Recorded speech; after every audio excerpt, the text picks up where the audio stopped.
My guest on Front Row Rugby today is former Springbok prop and legend Adrian Garvey. Adrian, welcome to Front Row Rugby. Thank you very much, Peter. Thank you. Nice to be here. Before we begin our conversation, let's take a look at the trivia question for this week. In 2001, the Springboks could not wear Castle Lager on their jerseys in France because of advertising laws in that country. What name was displayed on the Bok jersey instead? If you know the answer to the question, you can put it in the comment section down below. We'll also find out if Adrian knows the answer to that question, but we'll do that at the end of our conversation. Adrian, you represented Zimbabwe before you played for the Springboks for the first time. How did it come about that you represented South Africa in the first place? I had a fantastic career in Zimbabwe. I went to CBC, Christian Brothers College in Bulawayo, and then later on moved to a Plumtree High School on the border of Zimbabwe and Botswana. And played my rugby at school and moved on to Old Miltonians. And then in the early sort of 80s, got chosen to represent Zimbabwe. And 91, we made it to the World Cup. And I had a fairly good World Cup, and I managed to score 2 tries against Scotland, which was fantastic. And the following couple of years later, I had an invitation to play for the South African Barbarian team, and they selected two Namibians and 1 Zimbabwean, and I was the fortunate Zimbabwean to be selected. And it was the basis of that team, the squad was the 95 World Cup winning team, you know, and I could just sense if I wanted to make a career or further my rugby career, this opportunity playing for the South African Barbarians was the stepping stone. And I trained wildly for it. I played played exceptionally hard on tour and sort of kept away from the Heinekens that were flying easily on the buses and that. And well, shortly after that was in 93, that tour, and came back to Zimbabwe, and shortly afterwards I had 2 offers from South Africa, being Natal and the Lions. Hey, if you're enjoying this video, why not hit the like button? Your debut for the Springboks came in 1996 against Argentina. Talk to me about the differences in what it felt like for you in making your first appearance for Zimbabwe as well as South Africa. Yeah, they were both fantastic experiences, you know. Don't get me wrong, playing for Zimbabwe, my first test match was against Spain, and funnily enough, my last test match for the Springboks was against Spain. So both very, very proud moments. And in both games, I can remember I sort of had a tough time in the office in the front row. You know, both the Spanish lucid that day when I was playing against Zimbabwe, and of course the Argentinian, which was my first game for the Springboks, was in Argentina, Buenos Aires, and I had both games. I can remember it wasn't great debuts. I had a very torrid time in the front row. And you very quickly established yourself in the side. You became a virtual ever-present all the way through to the end-of-year tour in 1998. In that time, you played under Andre Markgraaff, Carel Plessis, and also Nick Mallett. I'd like to hear from you what your take is on the differences between those 3 coaches. Yeah, so you're correct. Andre Markgraaff was, the first coach to select me, and thanks to him for that. And then he sort of got dismissed from that role, and he was a great coach. My sort of memories with Carel weren't so great. We faced the British Lions that year in 97, and those were 2 games that the series we should have never have lost. I can just remember hours and hours. I still to this day can't speak a word of Afrikaans, and I can remember between Carel and the assistant coach, we would have hours and hours of team meetings, and it just went on and on and on in Afrikaans, and I just sat there just sort of nodding my head. And then from there, Nick Mallet was exceptional, with those that good run, that purple patch that we had, where we just didn't lose a game,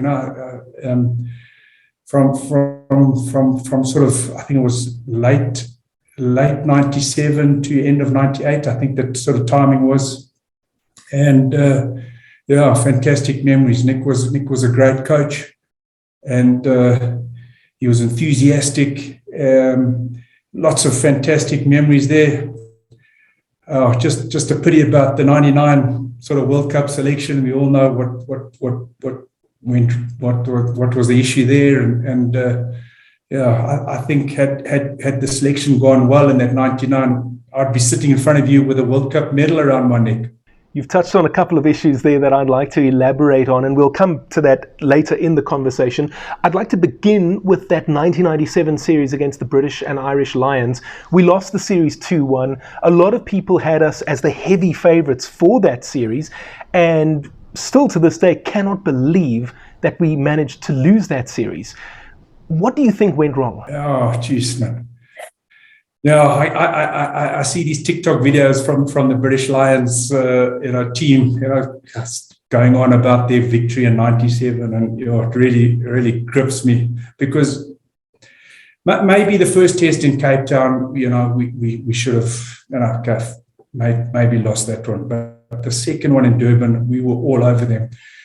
We scrummed them. We just bullied them, and just couldn't put points on the board. And I'm fortunate to have played with the Springboks with a very small loss percentage, and those are the two games that bad memories. It's just, would love to be sitting here and saying I was victorious over the British Lions. And just before that series against the Lions, we played a warm-up test against Tonga, where you scored your first test try for the Springboks. Talk to me about how cool it was for you to score your first try and actually doubling up. Good memories. Good memories. That was, it was fantastic. I love scoring tries, and I was just at the right place at the right time, it was fantastic. You talk about being at the right place at the right time, but I think that you were remarkably athletic for a tighthead. We usually associate that kind of skill with a loosey. What was it that gave you such a unique set of skills? Yeah, Peter, good question. I started my career as a flanker. I was only put into the prop position because there was no one else.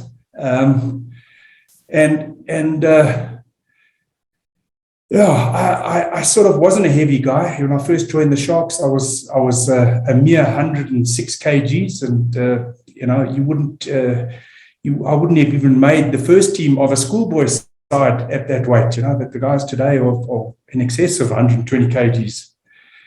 And I guess with that, look, I put on a little bit of weight as I went on with the Sharks and the Springboks.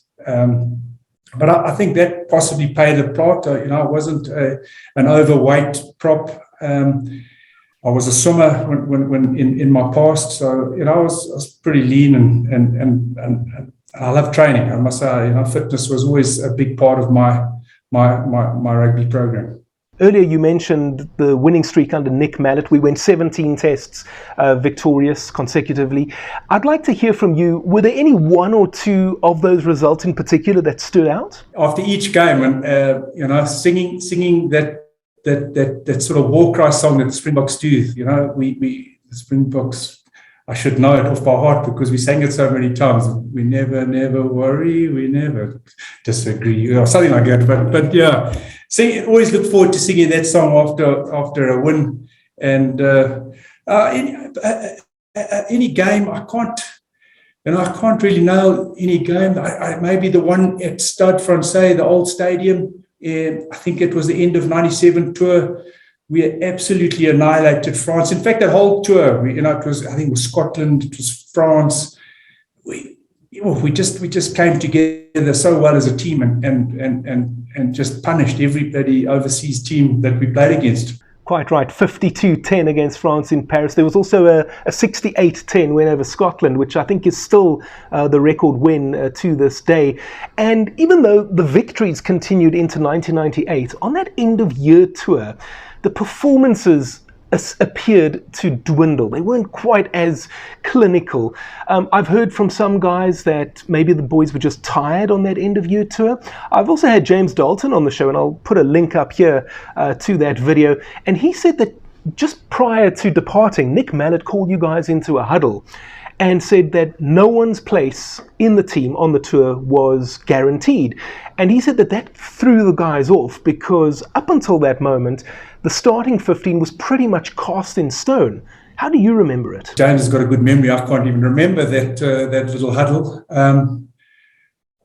I don't think anything went particularly wrong. Yes, they may have. There weren't as big a margins as we did in '97, but geez, we came away from the tour undefeated. I think tired. Players were tired. I certainly can remember that against the last game we played. I just felt the energy levels weren't there. You played in those days. You played your Super Rugby, your Currie Cup, and then the end of the year tour, and you didn't have the reserve bench like you do today, and you didn't make use of the reserve bench like they do today. So each player that was in the starting 15 ended up playing 80 minutes for the whole season.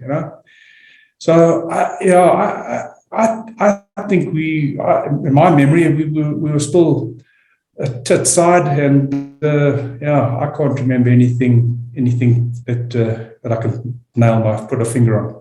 And then it took nearly a year before you played for the Springboks again. Was that because of injury? I can't quite remember. Yes, Peter, I went through 2 injuries. The one was with my Achilles. I didn't quite tear it, but it took a 6 months to recover. And the other one was a knee injury, which hurts me today. And those sort of, I was fortunate. I got able to represent South Africa in the '99 World Cup, be it only the one game against Spain. But those 2 unfortunate injuries just came at the wrong time. I want to talk a little bit about Spain because I had Adrian Garvey on the show, and again I'll put a link to his interview here, and he would have played against Romania at the Rugby World Cup in 1995, and he told me that the problem with playing against teams like Spain and Romania is that they generally don't play a structured game, and it's very difficult to combat. How would you describe it? Yeah, I remember playing. We were in Zim when I was representing Zimbabwe. The one tour we had was to Russia, Romania, and Italy, and a fantastic tour. And we lost all 3 games. But the biggest lamie I ever got in my rugby career was against Romania, where I came running around like a ruck, and this guy came and he hit me in the leg and put me out of action for a couple of weeks. But it was good memories. So you played for the Springboks at the 1999 Rugby World Cup, and I know that Wales was the official host nation for that tournament, but for all practical purposes, it was the then 5 nations that hosted, just like it was in 1991 when you played for Zimbabwe. I'd like to hear from you, how did you notice the World Cup growing and evolving between 1991 and 1999? Well, the biggest thing that strikes me was, obviously when you're playing for Zimbabwe in '91, you don't get the respect that we certainly got when you come there as a Springbok team in '99, having just won it in '95. You get a lot more attention, and the finer details were thrown at us. Whereas Zimbabwe, I can remember even going to visit Twickenham, and we weren't even allowed to walk on the field because maybe because we were Zimbabwe, but it wouldn't be the case for the Springboks. We would walk on the field and do what we have to do. But I think it was more you're slowly getting into the professional era. Professional era sort of started end of '95, so that a little bit more going into the professional era, '99.